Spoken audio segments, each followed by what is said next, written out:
Dans cette vidéo, on va voir comment déterminer la position relative de deux plans de l'espace. Dans cet exemple, l'espace est muni d'un repère orthonormé et on considère deux plans P1 et P2 dont on connaît les équations cartésiennes.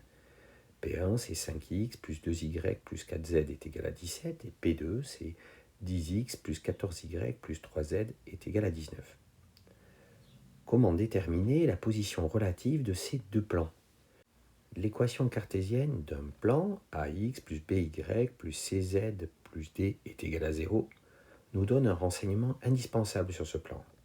Les coordonnées d'un de ces vecteurs normaux, c'est-à-dire d'un vecteur dont la direction est orthogonale à tous les vecteurs du plan. Le plan P1 a donc pour vecteur normal le vecteur n1 de coordonnées 5, 2, 4. Et le plan P2 a pour vecteur normal le vecteur n2 de coordonnées 10, 14, 3.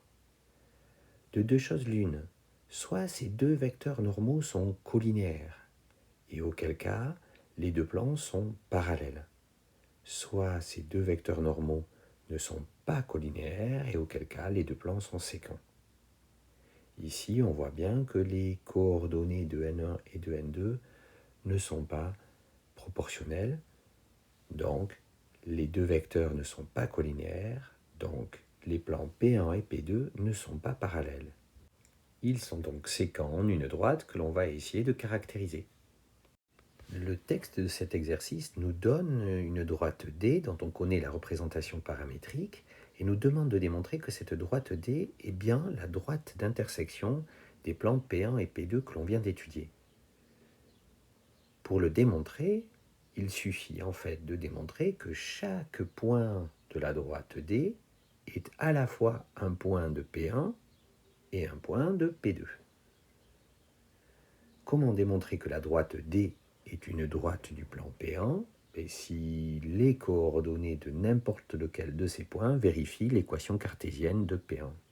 On sait qu'un point M qui appartient à D a une coordonnée de la forme 1 plus 2t moins t et 3 moins 2t. On injecte donc cela dans l'équation cartésienne de P1. On a donc 5 facteur de 1 plus 2t, plus 2 facteur de moins t, plus 4 facteur de 3 moins 2t. Et on développe tout ça.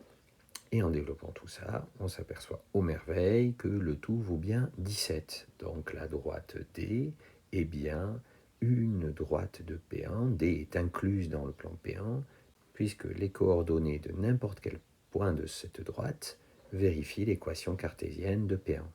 On fait exactement de la même manière avec le plan P2. On calcule donc 10 facteur de 1 plus 2t, plus 14 fois moins t, plus 3 facteur de 3 moins 2t. On développe tout ça, et là encore, on trouve finalement 19, et donc la droite D est aussi incluse dans le plan P2. Finalement, D est à la fois une droite de P1 et de P2, donc D est la droite d'intersection du plan P1-P2. Comment aurait-on fait pour déterminer une représentation paramétrique de la droite d'intersection de P1 et P2 si elle ne nous avait pas été donnée ? C'est ce que l'on va voir en approfondissement. On connaît ici les équations cartésiennes des deux plans, P1 et P2. Un point M de coordonnées x, y, z qui appartiendrait à la fois à P1 et à P2, donc qui appartiendrait à la droite d'intersection de ces deux plans, est un point dont les coordonnées vérifieraient le système composé par les deux équations cartésiennes de ces deux plans. Donc 5x plus 2y plus 4z est égal à 17 et 10x plus 14y plus 3z est égal à 19. Ce système de deux équations a trois inconnus, x, y et z. L'idée, pour déterminer une représentation paramétrique de la droite d'intersection, c'est de choisir l'une de ces inconnues comme étant le paramètre de la représentation paramétrique. Alors par exemple, choisissons ici y comme paramètre. On pose donc y est égal à t. Et ce système-là est donc équivalent à un système qui aurait comme première équation 5x plus 4z est égal à 17 moins 2y, donc 17 moins 2t. Y est égal à t, puisque c'est la variable que l'on a choisie comme étant le paramètre. Et pour la dernière équation, 10x plus 3z est égal à 19 moins 14y, donc moins 14t. Il nous reste maintenant à exprimer x et z en fonction de t. Pour ça, on fait une résolution classique.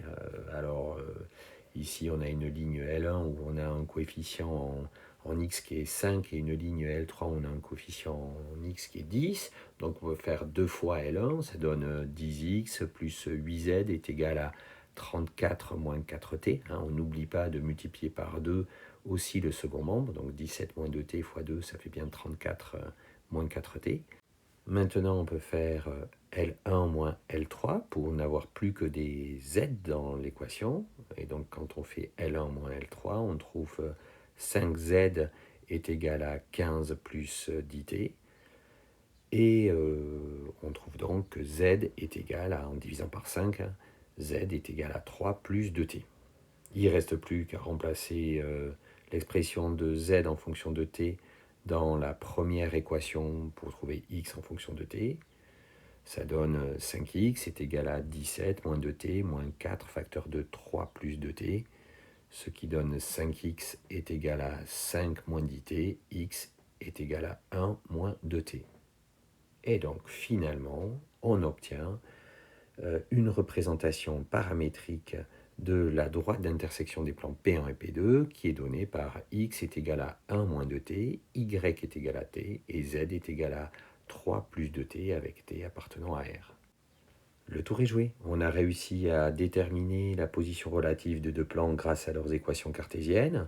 On sait quand est-ce qu'ils sont parallèles et quand est-ce qu'ils sont sécants.